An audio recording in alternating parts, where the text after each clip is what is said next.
हमारे प्यारे भारतवासियों, आज देश भयानक दौर से गुजर रहा है। चारों तरफ अंधकार छाया हुआ है। अनहोनी के डर से लोग थर थर कांप रहे हैं। कानपुर का विकास दुबे कांड तो पूरे देश को हिला दिया है। अपराध की जड़ें इतनी गहरी है कि आम आदमी कल्पना भी नहीं कर सकता। लेकिन सरकार भी कहाँ कम है। सरकार भी तो कानून के सिस्टम से कई कोस दूर चली गई है। न्यायपालिका को कमजोर किया जा रहा है। इसीलिए आज हम दुखित होकर अपने हृदय की वेदना आप लोगों के सामने बयां करना चाहती हूँ। कैसे? लागी कमन किनारे नैया, लागी कमन किनारे नैया, रोवे सोना चिरैया ना, लागी कमन किनारे नैया। क्या बात है?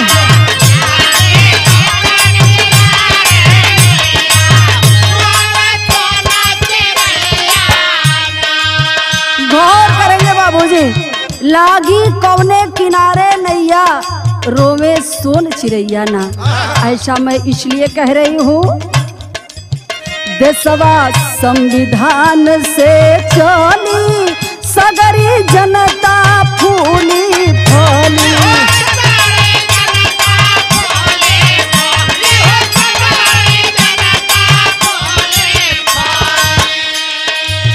देशवा संविधान से चली, सगरी जनता फूली फली। सोचे संविधान लिखवैया, सोचे संविधान लिखवैया, रोवे सोना चिरैया ना, सोचे संविधान लिखवैया।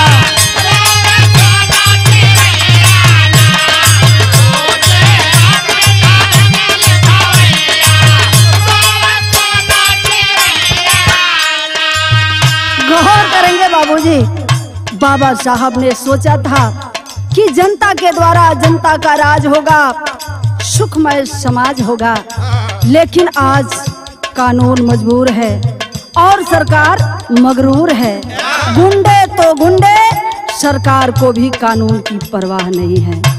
इसीलिए मैं कह रही हूँ, क्या विकास दुबे कानपुर वाला, जकरी जुर्म के धधकल ज्वाला, जकरी जुर्म के धधकल।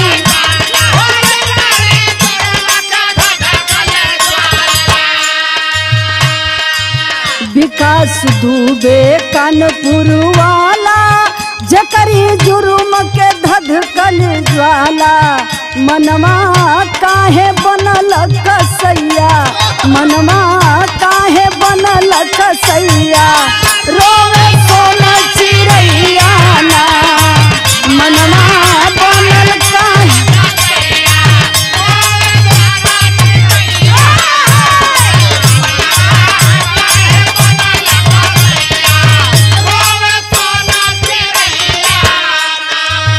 गौर करेंगे साथियों, मनवा बनल काहे कसैया, रोवे सोन चिरैया ना। ऐसा मैं इसलिए कह रही हूँ, कभी तथागत बुद्ध ने कहा था, सभ्य संखारा अनिश्यावत, मरना सबको है। बुद्ध ने कहा था, सभ्य संखारा अनिश्यावत, सारा संसार नाशवान और प्रगतिशील है। मरना सबको है। क्यों किसी का मांग का सिंदूर छीनते हो, किसी का बेटा छीनते हो, किसी का पिता छीनते हो। धन दौलत पद पैसा समय के साथ समाप्त हो जाएगा, फिर ये अपराध क्यों? अनेक जिंदगी, अनेक लोगों की जिंदगी छीन लिया विकास दुबे, अब तो हद ही हो गया। इसीलिए मैं कहना चाहती हूँ, जालिम गुंडन के टोली सजा के, मारे पुलिस को घात लगा के।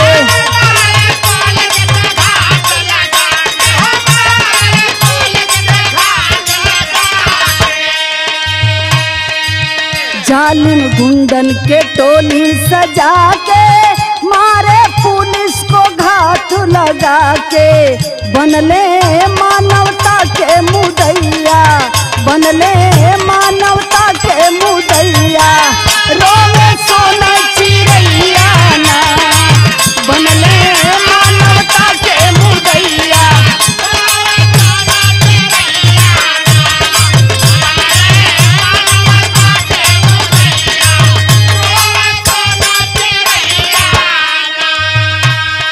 इसीलिए तो मैं लोगों को समझाना चाहती हूँ, सुन लीजिए संसार के लोगों, दूसरे को रुलाकर आप हंस नहीं सकते हो।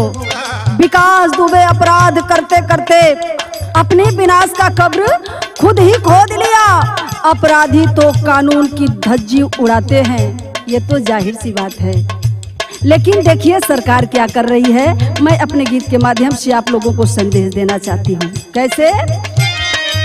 यूपी पुलिस को खूब छटा के मंदिर महाकाल में जाके, मंदिर महाकाल में जाके,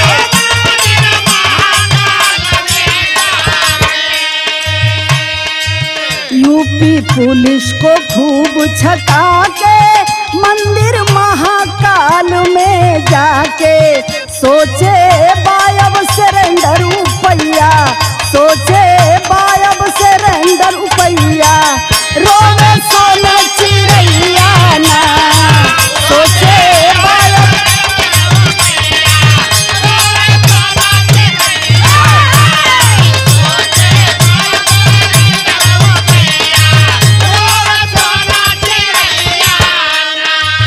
गौर करेंगे साथियों, उज्जैन महाकाल मंदिर में विकास दुबे के सरेंडर करने के बाद सरकार की जिम्मेदारी बनती थी कि उसे न्यायपालिका के सामने पेश करें, लेकिन प्रशासन के लोगों ने ऐसा नहीं किया।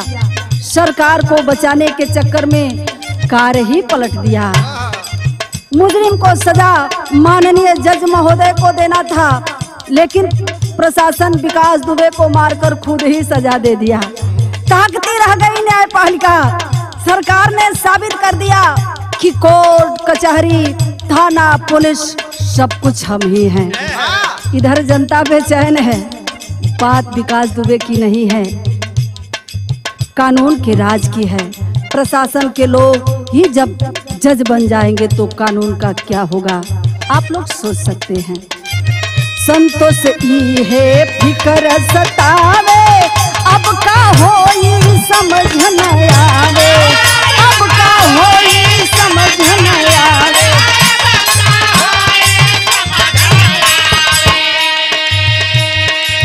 संतोष ई है फिकर सतावे, अब का होई समझ न आवे।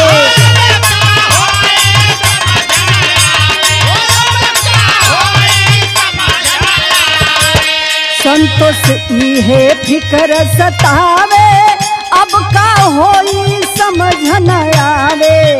कैसे गम की सरोज मोरे भैया, कैसे गम की सरोज मोरे भैया, रोवे सोना चिड़ैया ना।